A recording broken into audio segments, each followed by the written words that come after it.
바른정당 반문연대 불씨가 어떻게 됐습니까? 꺼졌습니까? 살았습니까? 네, 뭐 하루 만에 불씨가 좀 사그라드는 모양새입니다. 사그라들고 네, 있다. 완전 꺼진 건 아닌 것 같습니다.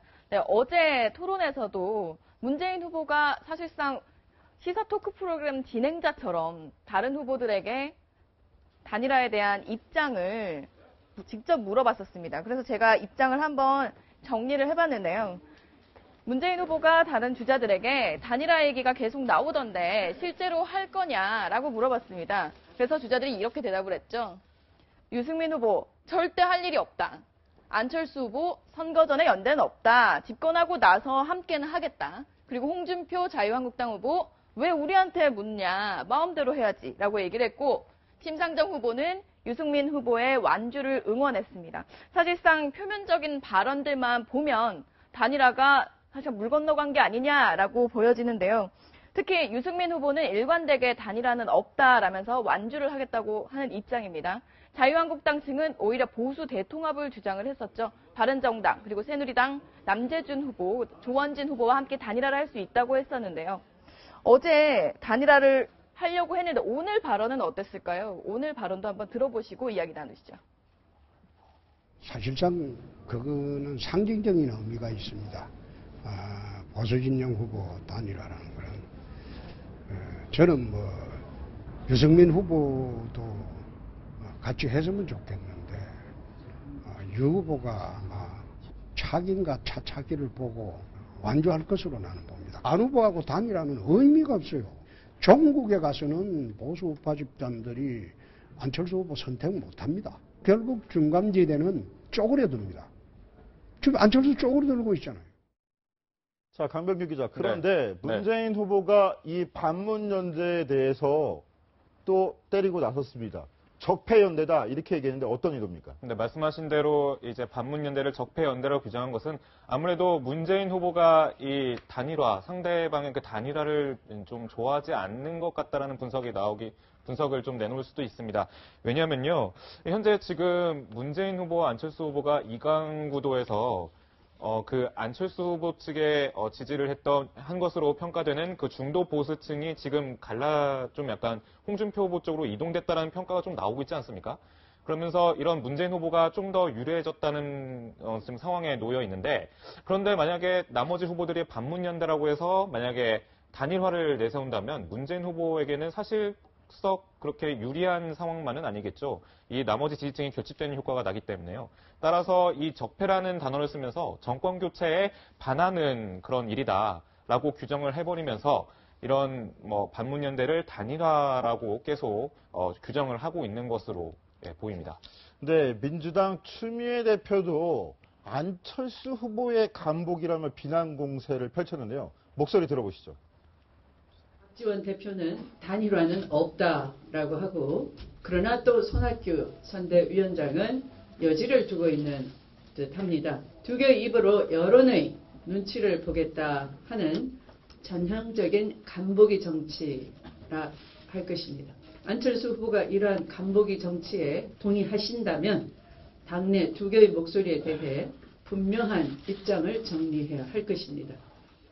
고 기자, 민주당 입장에서도 반문연대 달갑지 않은 모양새인데, 근데 문재인 후보조차도 적폐라는 표현을 그동안 자제해왔잖아요. 반문 이꼬로 적폐다 이렇게 표현이 또 다른 공세의 빌미를 주는 거 아니냐 이런 관측도 나오는데 무슨 이야기입니까? 주죠. 영향을 줄 것으로 보입니다. 왜냐하면 얼마 전에 문재인 후보가 논란이 됐던 것 중에 하나가 뭡니까? 안철수 후보를 지지하는 사람들을 적폐라고 표현을 했다가 내 편 아니면 다 적이냐 이러한 비난을 받았었는데요. 이번에도 반문 이꼴 적폐? 그런데 박지원 대표는 이렇게 얘기를 했습니다. 아니 우리가 언제 단일화하겠다고 한 적 있냐. 민주당에서 단일화 프레임을 가지고 또 공격을 하는데 절대 그런 일 없다. 그리고 문 후보하고 민주당의 이런 태도가 문재인 공포증을 강화시키는 요인이다. 이렇게 지적을 했습니다.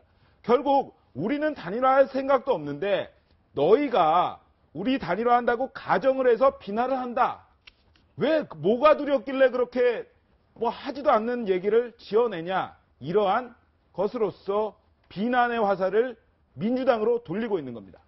네, 이런 단일화 불씨를 키운 건 바른정당인데요. 유승민 후보의 완주 의지에도 바른정당의 움직임이 심상치 않습니다. 유승민 후보 측의 이해용 바른정당 선대위 부위원장은 현재 상황을 이렇게 설명했는데요. 잠깐 들어보시겠습니다. 청산되어야 될 사람들이 청산되기는커녕 오히려 꽃보직을 받으면서 우려받고 있죠. 예. 이런 상황에서는 단일화가 불가능하지 않겠습니까? 일부 이제 내년에 지방선거를 앞두고 있는 기초의원들이나 지방의원들 이런 분들의 마음이 이제 다급하다 보니까 그런 일들이 뭐 몇몇 사례가 있을 수 있습니다. 힘든 건 이해를 하는데 그렇다고 우리가 보수개혁에 여기서 의지를 꺾을 수는 없지 않겠습니까? 네, 바른정당의 모습을 보면 따로 노는 것 같은 느낌이 계속 드는데요. 자, 이현수 기자. 네.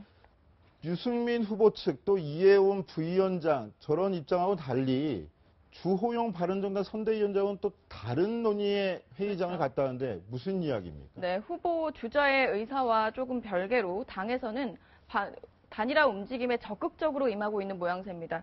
오늘 범시민사회단체 연합에서 단일화 논의를 위한 자리를 마련을 했는데요. 자유한국당과 바른정당 그리고 국민의당까지 모두 선대위원장들이 참석해줄 것을 요청을 했습니다. 바른정당은 적극적으로 참석하겠다라는 의사를 밝혔었는데요. 다른 당에선 좀 미적지근한 반응을 보였고 다른 주자 당에서 참석을 하지 않더라도 이 회의는 개최를 하겠다고 했지만 사실상 이 당사자들이 뜻이 없는 가운데 이 논의가 불이 붙기가 어려운 상황이거든요. 바른정당 정도만 지금 적극적으로 나서고 있는 상황이어서 유승민 후보 측 내분도 문제고요. 외부에서 다른 당과의 논의도 제대로 이루어지고 있지 않은 약간 내우외환의 상황이라고 볼 수 있습니다. 네, 이런 움직임이 결국 유승민 후보 측과 자유한국당의 홍준표 후보 둘 사이의 신경전도 더 가속화시킬 것 같은데 오늘 특이한 장소에 두 사람이 만났다고 합니다. 강병규 기자. 예. 대한노인의 주최 토론회에서 두 사람이 만났다라는 건데 또 두 사람만 참석했다고요? 예, 그렇습니다. 그 대한노인회에서 이게 보수적이라고 보통 평가를 받는 대한노인회에서 이 보수의 경쟁을 벌이고 있는 두 후보가 이제 만났는데요. 유승민 후보는 부양 의무자를 폐지하겠다라는 등의 그런 공약을 제시함으로써 약간 노인층의 그런 지지를 좀 더 강조를 하고 있었습니다. 그러니까 지금 현재 이런 신경전 속에서 이번 토론회에서도 두 후보 간의 어떤 신경전과 공약 경쟁 그리고 또 한 표라도 더 얻으려는 경쟁이 좀 치열했다고 분석이 되고 있습니다. 네, 지금 오늘 대한노인회 행사 자체에는 모두 대선 후보가 다 초청이 된 상태였습니다. 근데 홍준표 후보나 유승민 후보가 마주치진 않았고 이제 순차적으로 그 노인 공약을 발표하고 설명을 구하는 자리였는데 다른 주자들이 모두 다 참석을 하지 않은 겁니다. 그래서 대신 대리해서 각 당에서 선대위원장들이 참석했는데 그 대한노인회 소속 어르신들이 상당히 분노했다고 합니다. 핫바지들만 왔다라고 얘기를 하거나 대리 참석이 어디 있느냐 직접 와서 설명을 해야지 라면서 상당히 격앙된 분위기가 연출되기도 했다고 합니다. 네, 참석한 대선 주자도 머쓱하게 됐을 것 같고 참석 안 한 대선 주자들도 굉장히 좀 부담을 느끼게 됐네요. 네.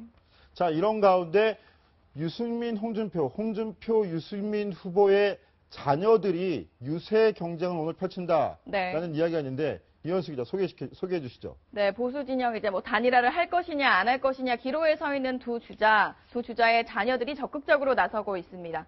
지금 화면에 나오는 모습이 홍준표 후보의 둘째 아들입니다. 차남인데요.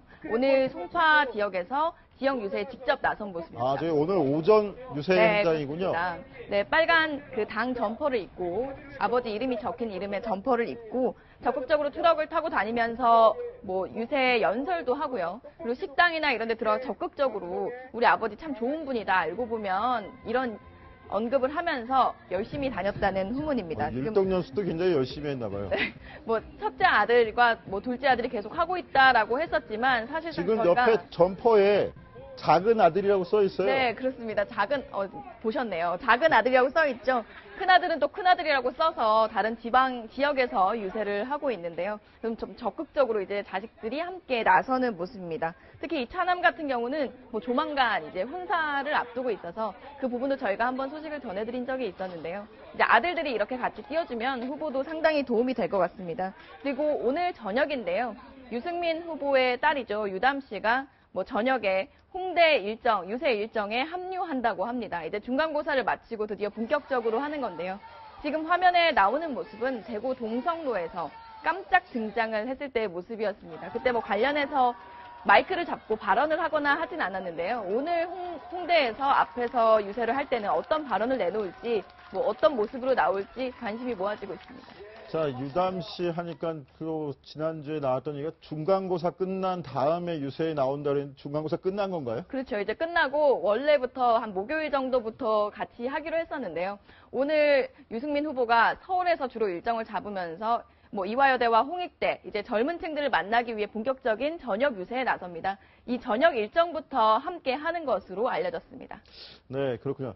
강병규 기자가 보기에는 두 후보 자녀 중에 누가 더 표를 많이 갖고 올 것 같습니까? 뭐 저는 한쪽에 치우쳐져서 어떤 평가를 하기에는 지금 애매한 상황이기 때문에 뭐 물론 뭐 제가 간접적으로 이제 돌려서 선거법에 위배되지 않는 한에서 제가 답변을 해드리겠습니다. 일단 유담 씨는 오늘 홍대에 등장을 하는데요. 이 홍대 같은 대학생들 앞에서 또래 대학생들 앞에서 이제 같이 유세를 다닌다고 합니다. 이제 뭐 제 주변 사람들도 그렇고요. 이제 대학교에 아는 후배들도 물어보면 이게 한번 신기해서 좀 계속 쳐다보게 될 것 같다라는 그런 반응이거든요.